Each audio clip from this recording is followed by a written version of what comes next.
So as a kid, literally every Sonic game I played had multiple playable characters. The Advanced Trilogy, Battle, the Riders duology, the Rush duology, Chronicles.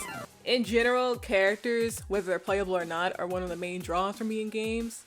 Usually probably why I like RPGs, why I gravitate towards those. The point is, if multiple playable characters were playable in Sonic Frontiers, how would they play? So to start, I'm thinking that this sort of gameplay style would have a team swapping feature. You can swap characters on the fly, but Sonic always has to be a party member, because Sonic is so versatile in this game that the game just wouldn't function without him, basically.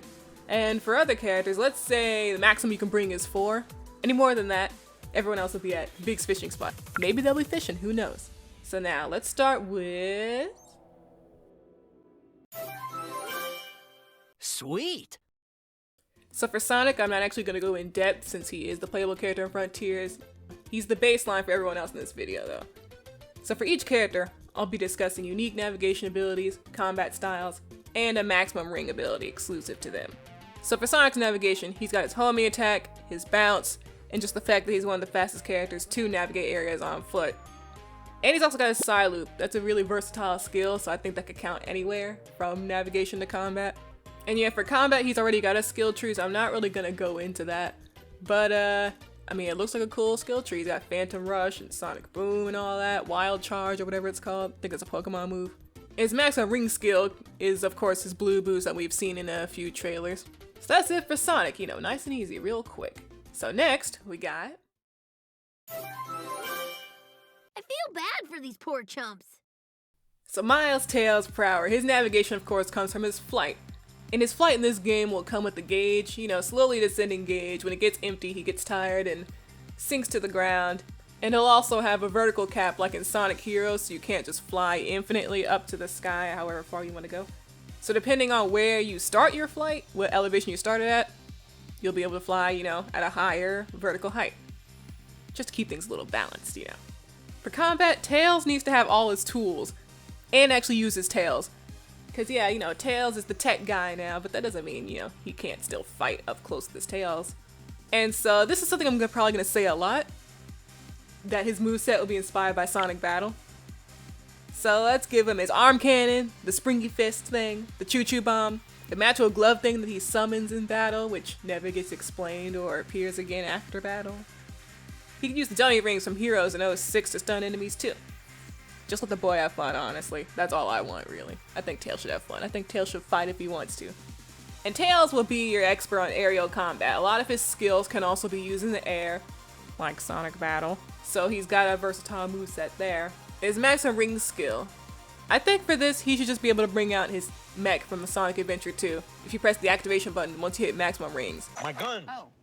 Anyway, I started blasting. And the reason why it's based on a button press after getting maximum rings instead of just happening automatically is because it makes him faster and stronger, but he can't fly and instead he just hovers. So after Tails, we got... Coming through. So depending on the game, Amy either is or isn't a natural born fighter. But this is Sonic Frontiers, a more combat focused game, so of course we're gonna need a more combat focused Amy. But I still think she should have a great focus on her acrobatic skills, you know. She can jump the highest out of all the characters, naturally. You know, she can't fly as high as Tails or whatever, but she can jump higher than him. And her ways of jumping high is by hitting the ground with her hammer, you know, vaulting herself up like in Sonic Adventure. Or she can do a floaty double jump technique. It's basically what she does in Sonic Advance 3 when she's paired up with Tails. And both of these skills can also damage any enemies that are close enough. So basically, Amy's the go-to for quick platforming. If you want to get somewhere high up quick, then switch to Amy. Just have her jump up and all that stuff. I think that's how she works in Sonic... What's that called? Sonic Boom. Sonic Boom, Rise of Lyric and all that. I think she can triple jump or something. So yeah, basically Amy's the navigation, the platformer. Mario. So for combat, Amy's using her hammer. She can swing it around, she can twirl it, she can summon these pink hammer tornadoes, and she can also, I think this would be pretty unique, she can use her tarot cards for some RNG effects, you know, whether it's in the middle of battle, you know, maybe she uses it and it debuffs the enemy, you know, lowers the enemy's defense, or it boosts her attack, or lowers the amount of rings that she loses after an attack. Something like that.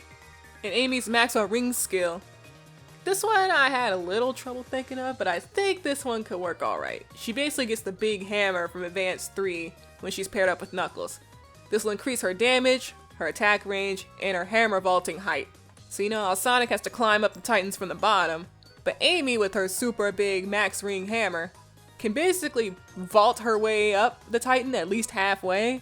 You know, I don't think she should be able to go all the way up. But yeah, I think like a significant boost like that, just to put into perspective how big this boost is. So that's it for Amy. Next, we got... Come on! Alright, so this will be fun because Knuckles is literally built for exploration. Like, there's not much we gotta say. He can climb, he can glide, and he can dig, and put together all that can lead to some interesting navigation discovery. You know, interesting discoveries during navigation. Because he can also dig for treasure specifically. So I say you can dig for things like collectibles, the tokens, Amy memory tokens, or all that stuff. Because the memory tokens seem like you can still get them after you rescue the character. And they can probably be traded in for special items. So you can dig up characters' memory tokens, he can dig up those permanent stat boosting items, you know, the Seed of Power and all that. He could dig up Biggs tokens. He could even find Cocos, honestly.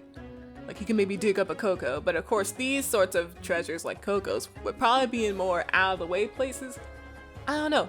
It depends on how rare Cocos can be found, you know, in Frontiers itself. So for combat, I mean, it's Knuckles. Combat's kind of his thing. So he's the strongest low type of fighter though, so you know, he's got the best damage output out of everybody. But he's probably gonna get hit a good amount if you aren't, you know, really well versed in the art of Knuckles. So Knuckles' maximum ring skill, I was thinking, since he's already so strong in fights, his should be more navigation focused. I think it could raise his climbing, gliding, and digging speed, and more importantly, it could temporarily show where any nearby buried items are, or hidden collectibles. Like the sunglasses from Sonic Adventure 2, except, you know, it's specifically finding more rare things. And you can find these things inside the ground or in the walls, you know, it'll show up on your screen. Oh, I gotta dig for this one, or oh, I gotta dig in the wall for this one, dig in the ground for this one. And that's it for Knuckles. So next. Hello there. Cream's navigation is basically a combination of Tails and Amy. She's a rabbit, she can jump high, so maybe she can't jump as high as Amy, but she can definitely jump higher than Tails, and yeah, she can fly like Tails. And I don't know, maybe she can fly longer or shorter than Tails? Something like that, something to make it a little different. And for combat, you know, here's the thing. Cream doesn't like fighting. You know, she only does it when she needs to. But sometimes you just gotta fight to survive on Starfall Island. Oh, come on, man, I can't have shit in this house! So I'm thinking that Cream can have a more defensive role still. Like, yeah, she'll have to fight, but she's not gonna be like the big tough one, you know, she's not gonna be Knuckles' strength. Mostly for balancing sake, because I know Cheese can be as strong as he wants to be. But you know, we're balancing here, we're balancing. So you know how Sonic can parry, and he also has this sort of Bayonetta Witch Time sort of move that everyone's been calling it? I think Cream should be able to do those too, but they both last longer and have a wider frame of time to activate the skill in the first place for Cream. Almost like Cream's more of a dodge tank than Sonic. And I think for an attack, Cream could have this sort of chain hop ability, and it's gonna look similar to Sonic Adventure 2's light speed attack. But what happens is, you activate the skill, she hops on whatever enemies are nearby, and then the last enemy, she'll hop, and then when she springs off, she just jumps really high up. So I'm thinking from here, you know, you can either choose to fly away from combat since you're so high up, or you can press a button to, you know, drop yourself back into the ground and start fighting again or something like that. And let's get for the Chow Tornado from Sonic Battle, because I don't know how to make a character skill set without referencing Sonic Battle. This skill will send all enemies flying away and stun them for a little bit. So again, you could use this opportunity to either run away, you know, get out the fight, Cream doesn't really want to fight, or you could just go in on a stunned enemy. You know, all these enemies get stunned, they're not going to do anything for a few seconds at least. Just go in on them. And for Cream's maximum ring skill, I'm thinking that she has this sort of Chow Stampede move. She just summons a big group of Chow and they just go nuts on the nearest enemy. And maybe even throw some Cocos in there. You know, it's thematic, and she'd be friends with the Cocos like no problem. They would definitely kill for her if she asked to. Shadow basketball. Naturally. So Shadow's an interesting case because his whole thing to make him stand out from Sonic was his focus in combat. At least Shadow the Hedgehog in Sonic 06. But since Sonic Frontiers already has Sonic doing actual combat, well, it's like, alright, now what? You know, what's gonna make Shadow stand out? For navigation, I thought of a little bit. Shadow is the only other character who can boost and move as fast as Sonic, of course. But Shadow can't actually do side loop or homing attack. Instead, he'll have the actual light speed attack from Sonic Adventure 2, but it'll have a shorter charge time, because, you know, light speed attack in Sonic Adventure 2 takes a while to charge up, and it's like, well, what's the freaking point? I can just homing attack these guys. And for combat, give Shadow the whole arsenal. Give him the Chaos Spears, the Chaos Blast, the Chaos Snaps, a real gun, whatever he wants. And I think, just like Cream, he should have an enhanced version of Sonic's whole Witch Time move, because, you know, time manipulation's kind of Shadow's thing. So Chaos Magic. This skill can target any nearby enemies. In battle, charging Chaos Magic actually makes it travel further. But in Frontiers, I think charging it should just make it do more damage. And roaming Chaos, in battle this skill follows an opponent and then explodes once it comes into contact with them. In Frontiers, I think what it could do is stick to an enemy and deal damage over time. But if you can manage to knock the enemy down, the roaming Chaos will explode and hurt the enemy and any nearby enemies. So overall, I actually intended Shadow in combat to be a faster, but slightly weaker version of Knuckles, because Knuckles will focus on dealing raw damage, but Shadow, he'll focus more on stringing combos together and hitting multiple enemies. So Shadow's maximum ring skill, there's two I'm kind of thinking of. One, it could be his Chaos Boost from 06, which, you know, boosts all his combat skills and skill speed and movement speed and all that, whatever you want to do. Or Chaos Control, of course, which would stop time for some time. Who knows, either skill, I think. So there's a handful of characters I thought of playstyles for. And I actually want to say, I mean, I don't think multiple playable characters are like 100% off the table. Because our only answer to a question like, will we always play as Sonic, was, yes, you will play as Sonic. Because the question could have just been answered, yes, and that would have been it. Because I mean, like, a blunt no was how Izuka answered the question about Chow Gardens, so it's like, I don't know. Either way, I wouldn't mind if Sonic is the only playable character, and of course I'd understand why, if so, because, yeah, this open zone format, this is all a whole new thing for Sonic Team, and they're probably sitting here trying to figure out, like, okay, we gotta get Sonic playing as nicely, as refined as possible, before we even try to think of other characters and other playable styles, you know what I mean? So at the end of the day, as long as Sonic's fun, I'm good. But really, that's all I got for now. And this is my first video in this discussion-like style. Oh, I'm sure you couldn't tell. So if you got any advice or anything, I'd actually appreciate hearing it a lot.